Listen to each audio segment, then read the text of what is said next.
지금은 이제 시대가 좀 바뀌었다고 했죠. 그죠? 인터넷상으로는 또 이렇게 여러 가지 다른 말도 있지만 어쨌든 근데 분명한 거는 이제 그 해는 바뀌었어요. 그죠? 해는 바뀌었고 이제 그 다음 큰 주기의 시작이 이뤄졌어요. 그죠? 근데 지금은 그 큰 주기로 따지면은 정말 마지막 때의 마지막 주기일 수도 있기 때문에 그 큰 주기가 이제는 데이트 시대가 아니라 무슨 시대라고 했죠? 결혼 준비하는 시대. 이제는 마냥 놀고 마냥 기뻐 즐기고 뭐 마냥 이렇게 그런 시대가 아니라 이제는 뭔가를 준비하고 대비해야 되는 시대라고 말씀을 드렸었죠. 그죠? 그래서 이전과는 완전 다른 라이프 스타일이 되어야 되는 건 너무 분명하고 예전이랑 그냥 또 신앙생활, 제가 말하는 건 신앙생활이죠. 예전이랑 똑같이 하지 않고 뭔가 이제는 좀 다르게 가야 될 것이 분명한데 그것이 뭐 힘들게 하자, 뭐 어렵게 하자, 부담 갖자 이런 게 아니라 결혼이라는 그런 가장 기쁜 이벤트를 바라보면서 그것을 더 기쁘게 하기 위한, 더 즐겁게 하기 위한 그런 그것을 위한 준비의 시간으로 여전히 기쁘고 즐겁게 갈 수 있다는 거. 오늘 사랑이라는 키워드가 예배 가운데 좀 이렇게 던져진 것 같은데, 그죠? 근데 또 마침 또 사랑이가 이렇게 또 이렇게 막 나와줬고, 이 말씀 가운데 기쁘고 즐거운 거에 대한 포인트가 좀 있어요. 기쁘고 즐거운 거에 대한 포인트.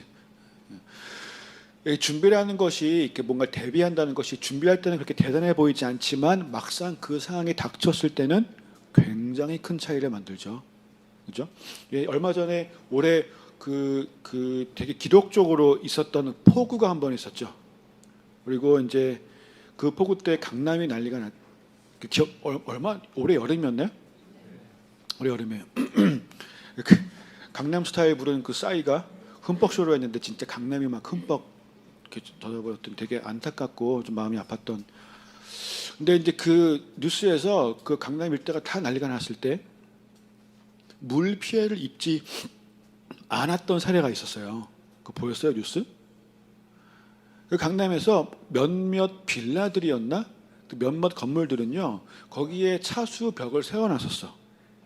그리고 차수 문을 만들어놨었단 말이에요.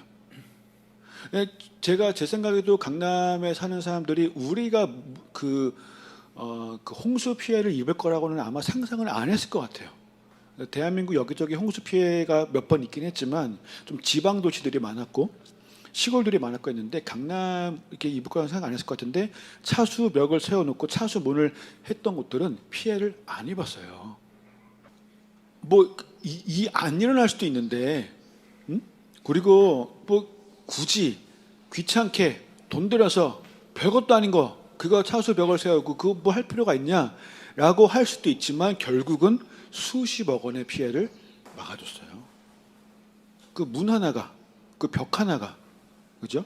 나중에 그 상황 닥치면 정말 그때는 큰 차이를 만드는 거예요. 그 군대 가면 이제 그 뭐 여자분들 TV에서도 보셨겠지만 이렇게 모래푸대 같은 거 쌓아놓잖아요.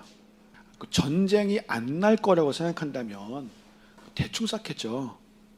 뭔 전쟁이 뭘 나, 막 그러면은 그럼 나중에 다 죽는 거예요. 대비하는 거에 대해서 좀 계속 좀 더 이렇게 생각해봤으면 좋겠는데 이 시대가 변했다는 거에 대해서 좀 마태복음을 보니까 우리 잠깐 마태복음을 좀 볼까요? 마태복음 9장입니다. 마태복음 9장 14절부터 17절까지 볼게요. 한번 읽어볼까요? 시작. 그때 요한의 제자들이 예수께 나와 이르되 우리와 바리새인들은 금식하는데 어찌하여 당신의 제자들은 금식하지 아니하나이까? 예수께서 그들에게 이르시되 혼인집 손님들이 신랑과 함께 있을 동안에 슬퍼할 수 있느냐? 그러나 신랑을 빼앗길 날이 이르리니 그때는 금식할 것이니라. 생배 조각을 낡은 옷에 붙이는 자가 없나니 이는 기운 것이 그 옷을 당기어 헤어짐이 더하게 됨이요 새 포도주를 낡은 가죽 부대에 넣지 아니하나니 그렇게 하면 부대가 터져 포도주도 쏟아지고 부대도 버리게 됨이라. 새 포도주는 새 부대에 넣어야 둘이 다 보존되느니라. 아멘. 아멘. 잠깐 기도하겠습니다. 성령님 지금 이 시간 더 깊이 더 무겁게 임해 주시기를 간구합니다. 주님, 우리가 말씀을 나눕니다. 주님,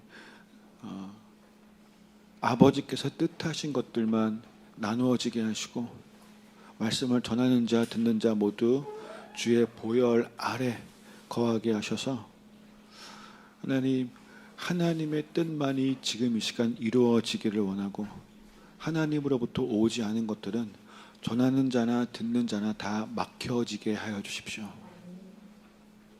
그래서 결국엔 이 말씀으로 우리 영혼이 오늘 소생되기를 소망합니다. 성령님 모든 것을 주장하여 주십시오. 감사드리며 예수님의 이름으로 간절히 기도합니다. 아멘. 아멘. 자, 여기 보니까 이제 요한의 제자들이 예수님한테 왔어요. 그래서 이때는 그래도 요한의, 그러니까 여기서 말하는 요한이 세례 요한이죠, 그죠? 세례 요한의 제자들, 이 세례 요한의 제자들이 한 군데에서만큼은 바리새인과 뜻이 같아졌어요. 여기 보니까 우리와 바리새인들은 금식하는데 당신의 제자들은 왜 금식을 안 합니까?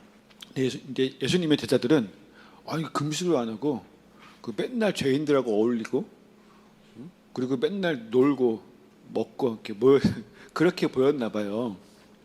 그러니까 이제 바리새인들은 뭐 늘 그런 거 갖고 시비를 걸었지만 이제는 심지어 세례 요한의 제자들까지도 와갖고 조금 이제 따지기 시작한 거예요. 아니 이런 거 해야지, 이런 걸 왜 하냐고, 지금 이 기도할 텐데 이것이 왜 안 하냐고. 근데 어쩌면 또 세례 요한이 지금 그 제자들이 지금 세례 요한이 잡혀 있는 상태예요. 감옥에 있단 말이에요. 가뜩이나 지금 마음도 안 좋아. 마음이 안 좋으니까 이거 더 금식해야 되는 거 아니야라고 생각하고 있는데 저기는 지금 아무리 봐도 지금 놀고 있는 것 같아. 먹고 있어. 그래서 지금 와갖고 좀 뭐라고 한 거예요.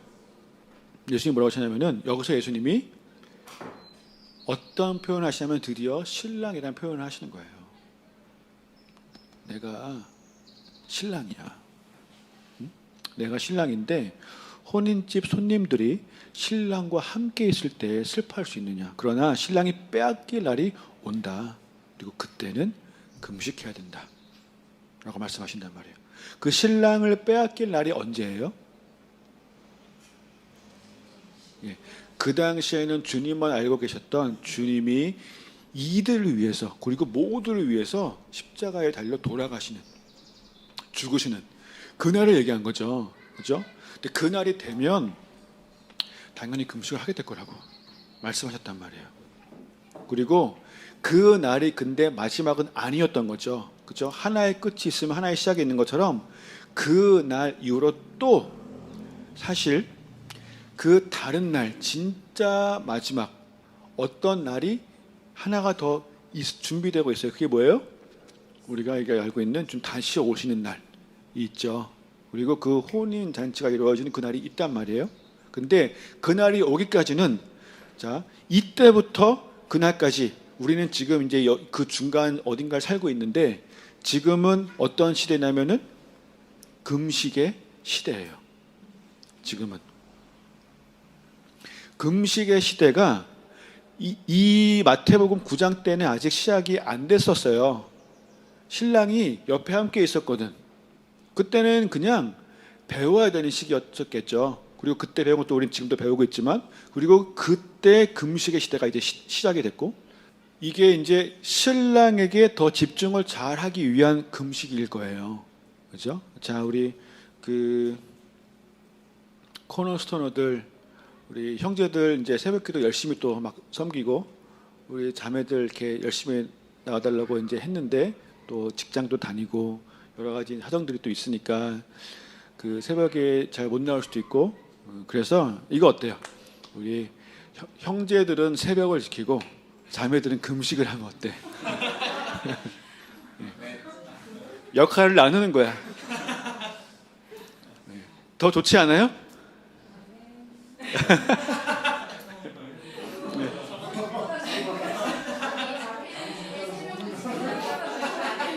아, 네. 그러니까 새벽을 지키시던가 금식을 하시던가 둘 중에 하나만 하시는 거예요. 뭐가 더 힘들까요? 어쨌든 둘 중에 하나 합시다. 자, 근데 여기 보면은 예수님이 이 말씀을 하시면서 이때도 뭔가 이제 한번 시대가 바뀐다는 거에 대해서 이 터닝 포인트가 되는 어떤 시점에 대해서 어떤 표현을 하셨냐면은 생배 조각은 낡은 옷에 붙이는 자가 없다. 그죠? 그리고 새 포도주를 낡은 가죽 부대에 넣을 수가 없다라고 말씀하셨단 말이에요. 네. 근데 물론 우리가 기억해야 될 거는 그 예수님이 오시기 전에 메시아를 기다리던 그 시대에 유대인들과 그 율법과 그 많은 것들을 지켜오던 그 시대가 있었지만 그때 예수님이 오시고 난 이후에 달라진 거는 분명히 있는 거예요. 그렇죠? 그리고 예수님이 오시고 나서 그때 이제 새 포도주는 낡은 부대에 집어넣으면 둘 다 버린다고 되어 있잖아요. 그렇죠? 그리고 사실 이 말씀이 마태, 마가, 누가에 다 있는데 누가 같은 경우에는 이거에 한 구절을 더 집어넣었어요.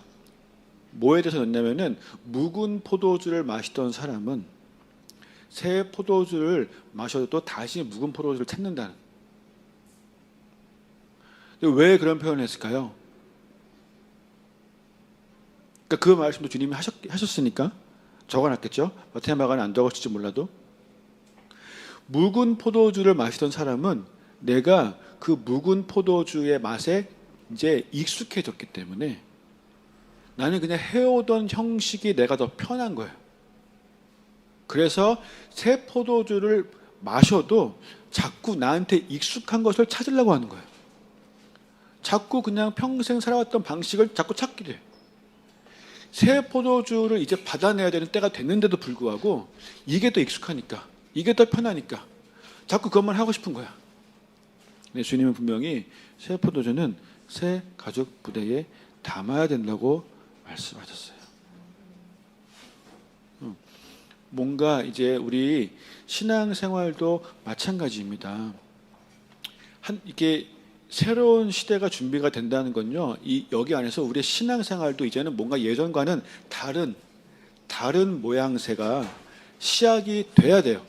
자, 원래는 우리 신앙생활도 이제 데이트 시대에는 그냥 주님을 기뻐하고 그냥 주님을 즐거워하고 주님의 은혜를 누리고 이런 거.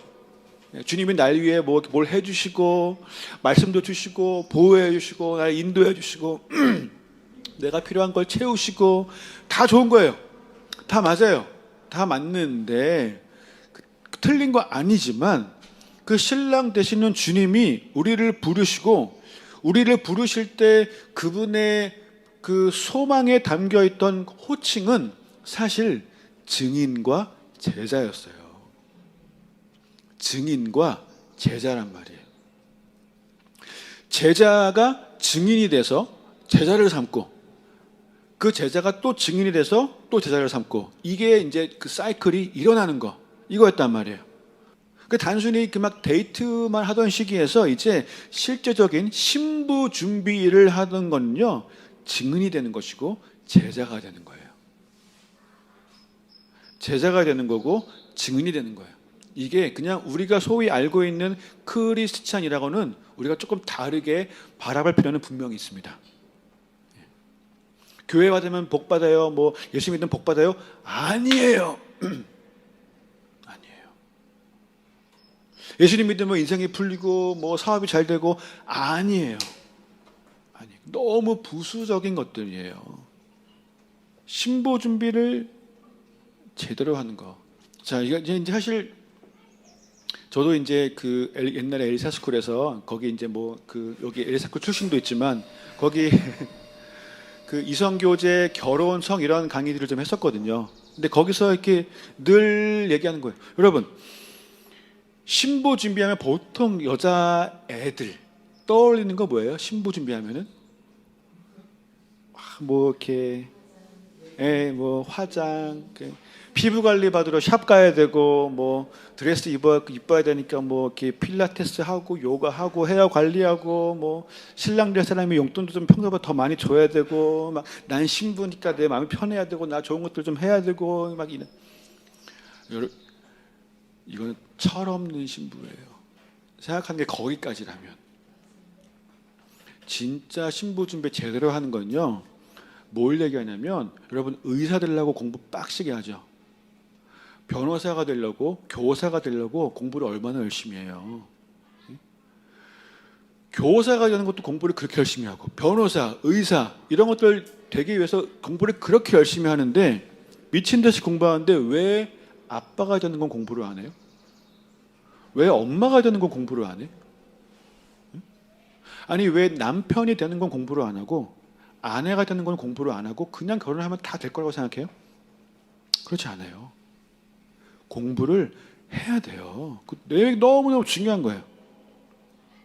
지금 현대인들 사랑도 제가 보기엔 잘못 알고 있는데 사랑과 자랑을 좀 헷갈리고 있는데 지금 제가 보기에는 아무 준비도 없이 그냥 사랑이면 다 된다고? 그 얘기 아니에요. 그죠? 저도 결혼할 때 그 데이비드 추천교사님이 결혼 건축가라는 선물 주셨어요. 그 책을. 그런 것들을 읽을 줄 아는 사람들. 그때를 그때를 기다리면서 무언가를 즐겨야 한다는 포인트의 준비가 아니라 그런 대비가 아니라 실제로 그때가 닥쳤을 때 정말 더 잘 해내겠다는 그런 포인트의 준비와 대비. 그런 그 준비를 해야지만 나중에 이게 상실감이 아니라 큰 기쁨을 주는 거예요. 한쪽은 상실감. 이게 아닌데? 이거 뭐지? 한쪽은 이제 실제로 해보니까 재밌네. 야, 그동안 준비한 걸 다 써먹네. 효과가 좋네. 신랑한테 칭찬받고 애들이 좋아하고. 여러분 어느 길로 가실래요?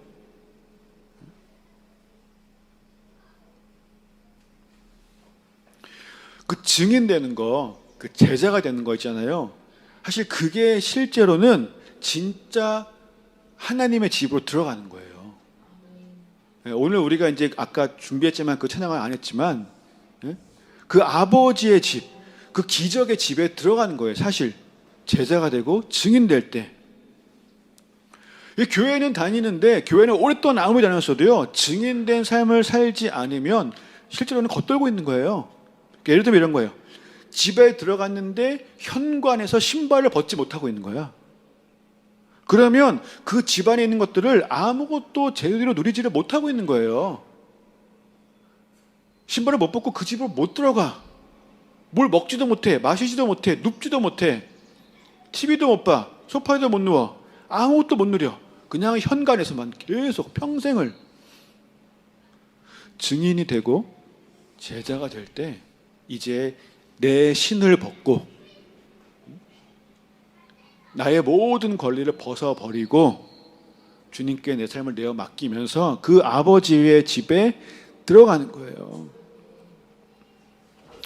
진짜 그 집에 들어가면 여러분 그때부터는요.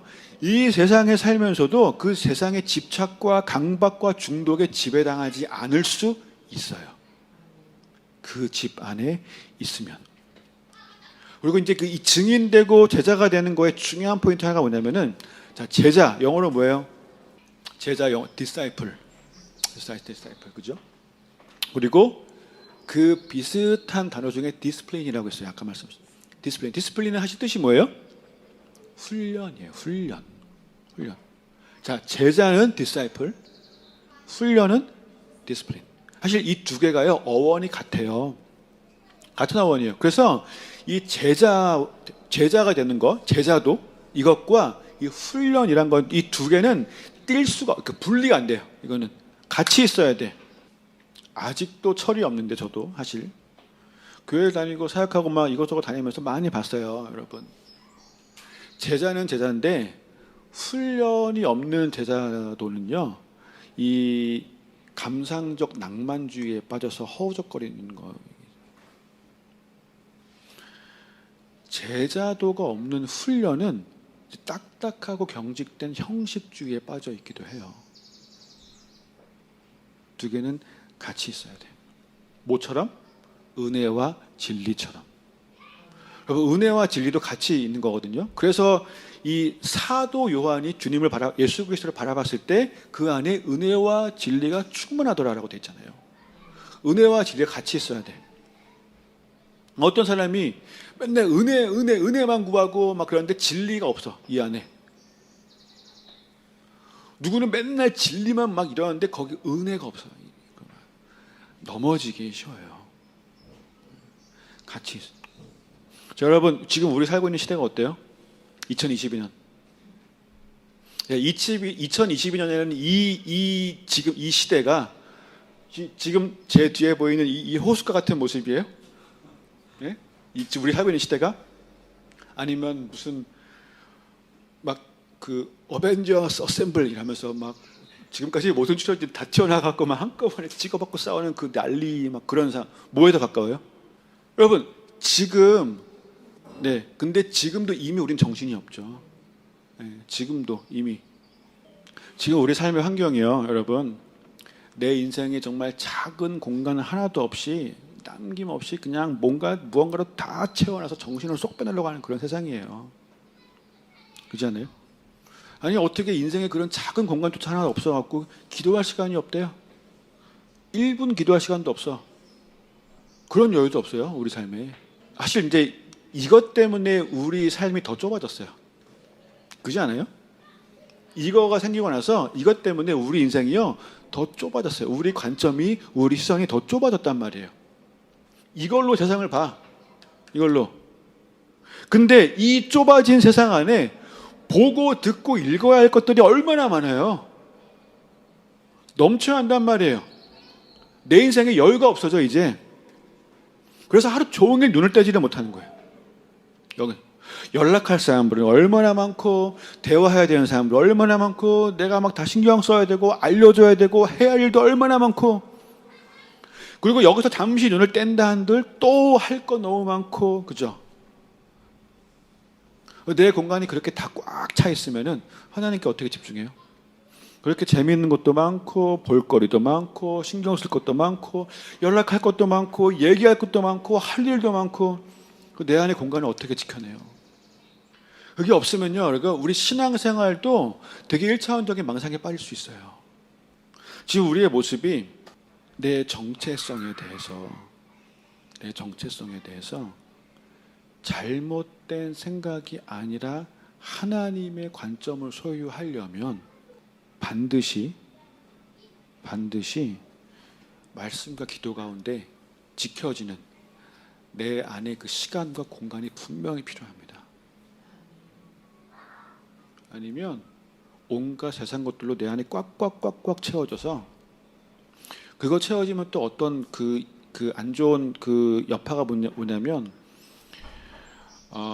자꾸 다른 걸 가지고 내 정체성을 확인하려고 하는 거예요. 자꾸. 하나님 보시는 그런 거가 아니라 그 잘못된 관점을 가지고 내 정체성을 확인하려고 하면 나도 모르게 그걸 자꾸 더 소유하려고 하고, 그럼 또 그걸 또 방어하려고 하고, 거기 의존하게 되고, 이 사이클이 돌아간단 말이에요. 그 사이클의 결과가 뭔지 알아요?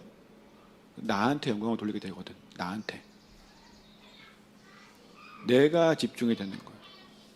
거기서 벗어날 수 있는 거가 말씀과 기도밖에 없어요. 그 훈련이 있어야지만 온전한 제자도가 이루어지는 겁니다. 제가 뭐 엄청난 훈련을 하라는 게 아니에요, 지금. 우리 뭐 매일 밤마다 모여서 예배하자 이게 아니에요. 그게 아니고 내 삶에 내 삶에 지금 온 세상이 나를 뭔가로 그 세상 것들을 꽉꽉 채우려고 하는 그 세상을 살고 있는 지금 이 시대에 반드시 내 안에 하나님만을 위한 공간을 내가 지켜내야 된다는 거예요. 그거를 지켜내고 그 공간이 있어야지만, 하나님께 집중하는 그 시간이 있어야지만, 그래야지만 그 모든 잘못된 망상적인 신앙생활에서 내가 벗어날 수 있는 거예요. 나에게 집중이 안 되고 하나님께 집중이 되는 거예요. 그게 자유함이에요. 내 정체성에 소유해 있지 않구나. 내 정체성이 내가 뭘 했다 이런 거에 있는 것이 아니구나. 가면을 벗어도 되는구나. 나라는 인간을 규정하는 게 아름다운 신부가 된다는 것은 아, 이런 쓸데없는 거 다 필요 없구나. 공간이 필요합니다. 그리고 그것이 이루어져야지만 이제 제자의 길로 들어설 수 있게 되는 거예요. 그렇게 돼야지만 이제 진짜 신부 준비의 시작을 만들어낼 수 있는 거예요. 신랑을 위한 공간이 여기 없는데 어떻게 신부 준비를 해요? 결혼에 대한 생각 자체가 없을 수도 있어요. 지금 내가 뭐 앞에서 누가 아무리 얘기를 해도 이게 없어. 이거밖에 없어. 내 인생이. 훈련이라는 단어에 대한 그 모든 부담감들이 좀 사라졌으면 좋겠습니다. 진짜 아름다운 신부로, 진짜 아름다운 신부는 아마 뭐 결혼식 때 뭐 피부 관리 잘 받아갖고 갑자기 피부가 좋아졌고 뭐 몸매가 좋아졌고 그래서 뭐 드레스 뭐 반짝 입고 막 사진 막 연락에 찍고 뭐 이게 아니고 3개월 반짝 있었다고 그걸 아름다운 신부라고 하는 것이 아니라 그건 다 가면일 수도 있고요. 잠언 31장에 나오는 현숙한 여인 읽어보신 적 있으세요? 있으세요? 거기 나오는 그 여인의 모습은요, 잠깐 뭐 한다고 이루어지는 모습이 아니에요. 거기 나오는 여인의 모습은. 한번 여자분들도 그렇고 남자분들도 그렇고요. 31장 전체를 한번 쭉 읽어보세요. 얼마나 오랜 기간에 걸쳐서 인내하고 애써서 노력해서 이루어지는 성품인지, 그것이 얼마나 오랜 기간 동안 농축되어지고 그것이 무르익어서 나올 수 있는 그 삶의 태도인지를 한번 봐보세요. 그 현숙한 여인이란 그 31장에 대해서 뭐 우리가 뭐 결혼 준비하는 자매들 아니요. 우리 남자 여자 다 읽어봐야 돼요. 우리 모두 다 현숙한 신부 준비를 해야 되는 사람이기 때문에 다 읽어보셔야 돼요. 다. 이 꽃이란 게 있고 열매란 게 있잖아요. 그죠? 꽃이 피는 건 화려하고 아름다워요. 그죠? 하지만 꽃은 오래가지 못해요. 얼마 지나지 않아서 시들해지고, 열매는 어때요? 열매 맺는 건요, 화려하지 않아요. 오랜 시간이 걸려요. 그런데 결국 열매가 만들어지면 그 열매는 맛을 낸단 말이에요. 그리고 가장 중요한 것은 그 오랜 시간 동안 보이지도 않았던, 근데 그 열매가 맺혀지고 나면요, 그 열매 안에 씨앗이라는 게 있단 말이야. 그리고 이 씨앗 때문에 결국에는 뭘 해요? 생명을 만들어내는 가장 놀라운 결과를 만들어내는 거예요. 그 열매는요, 나무들을 만들어낸다는 거예요. 꽃을 따라가실래요? 열매를 따라가실래요? 그 삶의 태도가. 꽃을 피우기 위해서 애쓰는 그런 삶이 되시겠어요? 아니면 열매를 맺기 위한 삶이 되시겠어요? 우리의 신앙생활이 꽃을 추구하는 신앙생활 되시겠어요? 그 단기간의 그 화려함, 꾸며내기 위한 그거 하시겠어요? 아니면은 장시간에 걸친 열매와 생명을 결국에는 낳아내는 그런 신앙생활을 하시겠어요? 증인되는 것과 제자가 된다는 것이 꽃 같은 삶이겠어요? 아니면은 열매 같은 삶이겠어요? 열매예요, 열매예요. 세상적 관점은 꽃같이 살으라고 하겠죠. 꽃같이 살으라고. 주님은 열매처럼 살으라고 부르신다고 저는 생각해요. 잠언 31장의 그 여인은요, 꽃 같은 삶을 추구했던 사람이 아닌 것 같아요. 열매 같은 삶을 추구했던 사람이에요. 단기간의 화려함 아무 소용없습니다. 보이지 않는 깊은 내면의 아름다움이 있잖아요. 그 아름다움.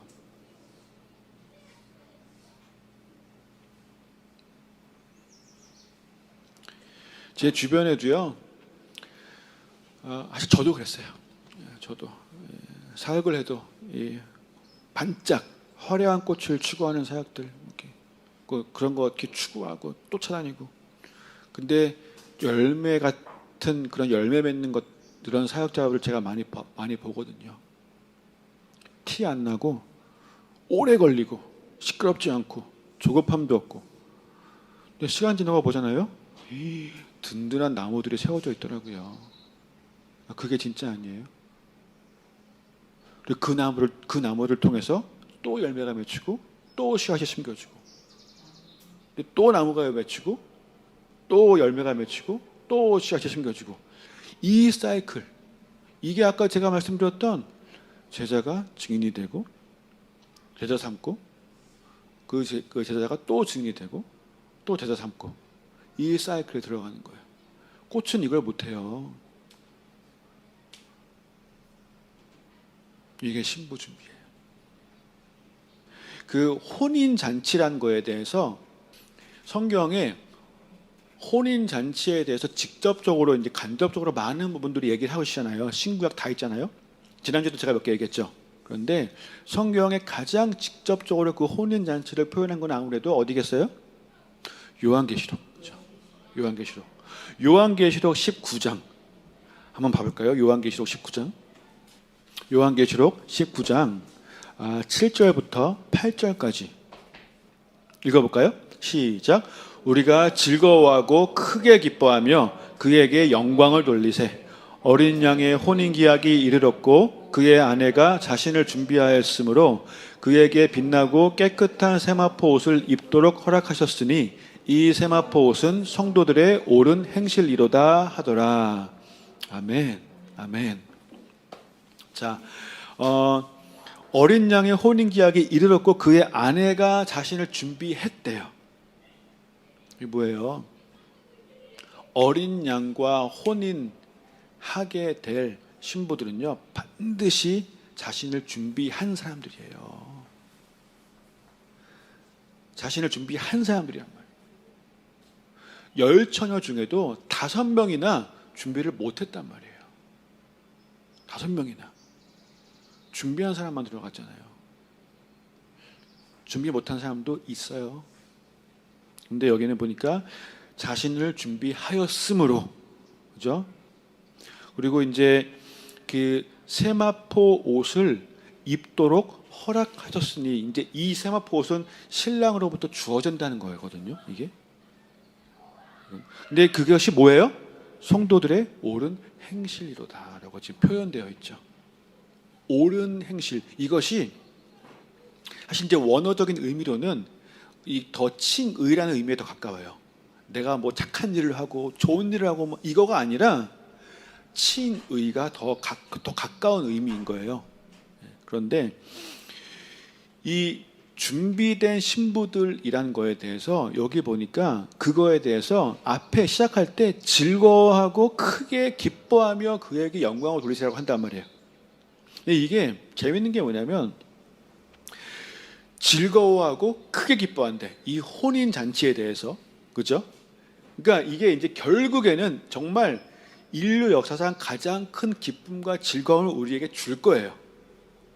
여러분, 그 기쁨과 즐거움을 누리실 자들이에요.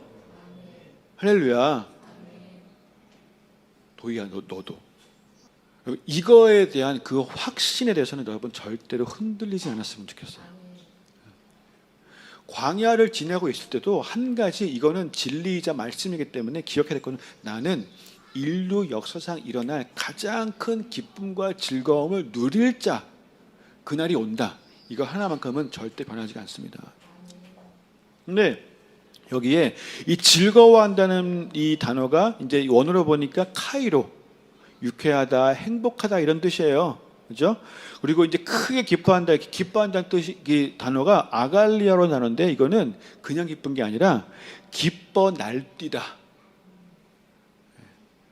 아까 찬양할 때는 우리 중에서 사랑이가 그걸 가장 잘 표현했다고 저는 생각해요. 아무도 안 뛰었어. 혼자 뛰었어요. 근데 이 아갈리아는요, 그것뿐만이 아니라 미칠 듯이 기뻐하다라는 의미예요. 여러분, 이게 유쾌하고 행복하고 즐거운데 미칠 듯이 기쁜 거예요. 그래서 이게 이 요한계시록 19장은 18장과 연결되어 있기 때문에, 예? 연결되어 있어서 이 일 후에, 그러면서 이 18장에 무슨 내용이냐면은 그 바벨론의 패망과 심판에 대한 내용인 거거든요. 이 바벨론이 결국에는 주님의 심판으로 패망을, 그걸로 인해서도 거기에 즐거워하라라고 표현되어 있단 말이에요. 즐거워하라. 하나님의 원수, 그 가장 큰 어둠의 권세가 심판을 받는 것에 대해서도 우리는 즐거워할 수 있는데, 그거하고는 비교도 안 되는 가장 큰 기쁨은 혼인잔치예요. 근데 성경이 여러 곳에 이 카이로가 쓰인 단어가 되게 많아요. 그리고 성경의 여러 곳에 이 아갈리오가 쓰인 곳이 많아요. 많은 곳에서 기뻐해라, 많은 곳에서 즐거워해라, 이런 말씀들을 하셨단 말이에요. 그런데 성경에 이 카이로와 아갈리오가 이렇게 같이 동시에 표현되고 있는 곳은 요한계시록 19장 혼인잔치를 하고 있는 그거, 여기와 딱 한 군데 더 있어요. 그러니까 성경에서 딱 두 군데밖에 없어요. 두 군데. 이 두 가지를 동시에 같이 얘기하면서 같이 명하고 있는 곳은요, 딱 두 군데밖에 없어요. 혼인잔치와 또 한 군데가 어디냐면요, 가볼까요? 마태복음 5장이에요. 마태복음 5장 12절입니다. 11절부터 읽어볼게요. 마태복음 5장 11절 12절 시작. 나로 말미암아 너희를 욕하고 박해하고 거짓으로 너희를 거슬러 모든 악한 말을 할 때에는 너희에게 복이 있나니 기뻐하고 즐거워하라. 하늘에서 너희의 상이 큼이라. 너희 전에 있던 선지자들도 이같이 박해하였느니라. 아멘. 아멘. 혼인잔치와 더불어서 카이로와 아갈리오가 같이 쓰이고 있는 유일한 마태복음 5장이에요. 심지어 이 같은 내용을 가지고 누가복음에서는 어떻게 표현하고 있는지 아세요? 누가복음 6장 23절 보잖아요. 그러면 그날에 기뻐하고 뛰놀라라고 되어 있어요. 뛰놀으라고. 뭐 할 때? 인자로 말미암아 사람들이 너희를 미워하며 멀리하고 욕하고 너희 이름을 악하다 하여 버릴 때 너희에게 복이 있기 때문에 그날에 기뻐하고 뛰놀라. 하늘에서 너희 상이 큼이라 라고 되어 있단 말이에요. 그러면 그게 무슨 의미예요? 자, 마지막 때 신부 준비에 있어서 그 훈련과 제사도와 더불어서 어떤 일이 생겨도 기뻐하고 뛰놀 수 있습니다. 기뻐하고 즐거워하는 것이 혼인잔치가 이르렀을 때 느껴지는 가장 그 큰 기쁨과 즐거움을 주님이 원하시는 그 방법 그대로 신부 준비를 하는 자들에게는 그 기쁨과 즐거움을 허락하시겠다는 거예요. 어쩌면 또 그 기쁨과 즐거움, 여러분, 이게 내 스스로 만들어낼 수 있는 기쁨일까요? 절대 아니에요. 아니에요.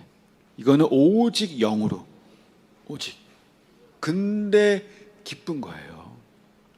성령의 9가지 열매 중에 분명히 희락이 있단 말이에요. 이거는 내가 힘들 때 힘들어하지 말자, 기뻐하자 라고 해서 나올 수 있는 희락이 아니에요. 그거는 성령의 열매이기 때문에 성령님으로 말미암아 이루어질 수 있는 기쁨이에요. 여러분, 아무리 노력해보세요, 안 기뻐요.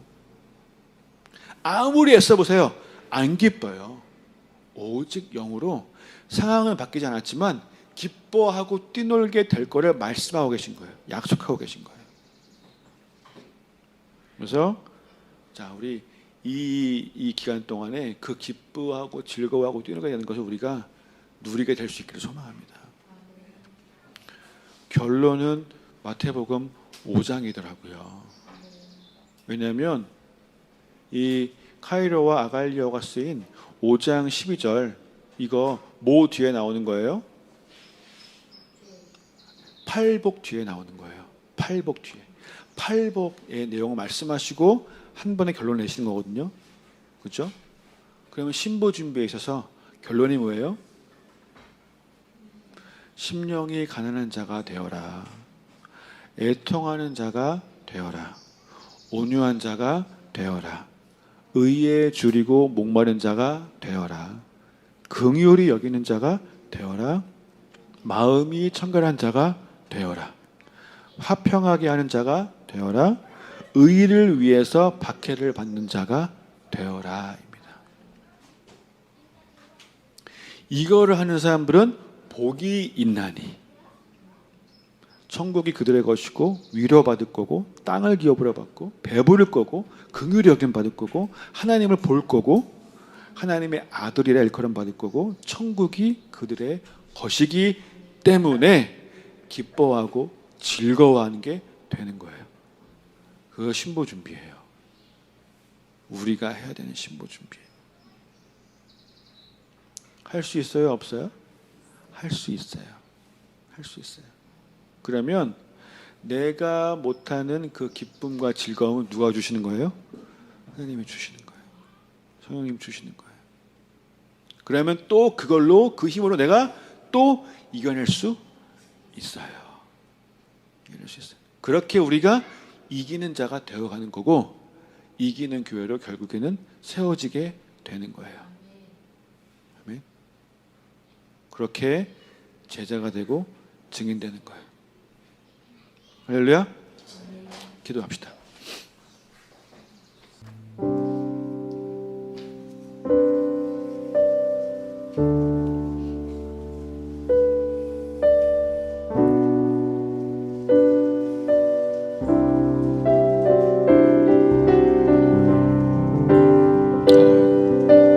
갑자기 비가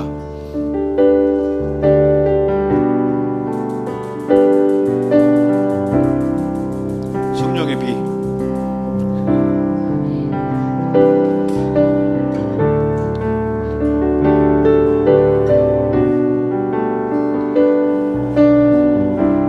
자, 우리 아까 광야에 있었다고 하신 분들 이제 아버지의 집에 좀 같이 들어갑시다. 더 신발을 벗고 더 내 주권을 내려놓고 아버지의 집에 들어가서 이제 그 집을 누렸으면 좋겠습니다.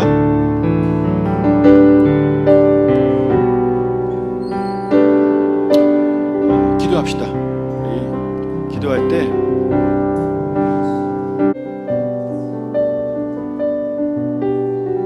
우리 좀 공동체적으로 기도합시다.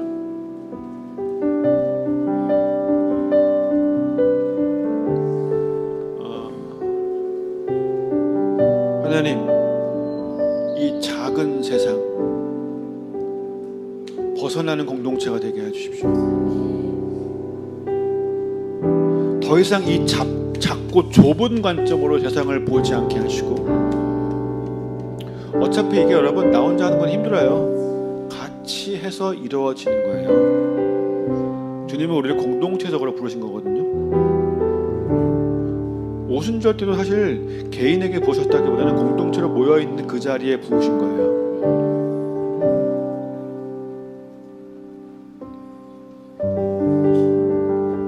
그래서 하나님, 우리 좀 기도의 관점을 나에서 우리로 공동체로 좀 바꿉시다. 우리가 함께 이제 좁은 관점에서 벗어나서 진짜 하나님을 보게 하여 주십시오. 하나님을 통해서 세상을 보게 하여 주십시오. 하나님을 통해서 우리 모두의 삶을 함께 보게 하여 주시고, 함께 이제는 뭘 해야 될지를 발견하게 하시고, 이제 함께 하나님의 집 안에 들어가서 함께 하나님의 길을 함께 걸어내게 하여 주십시오.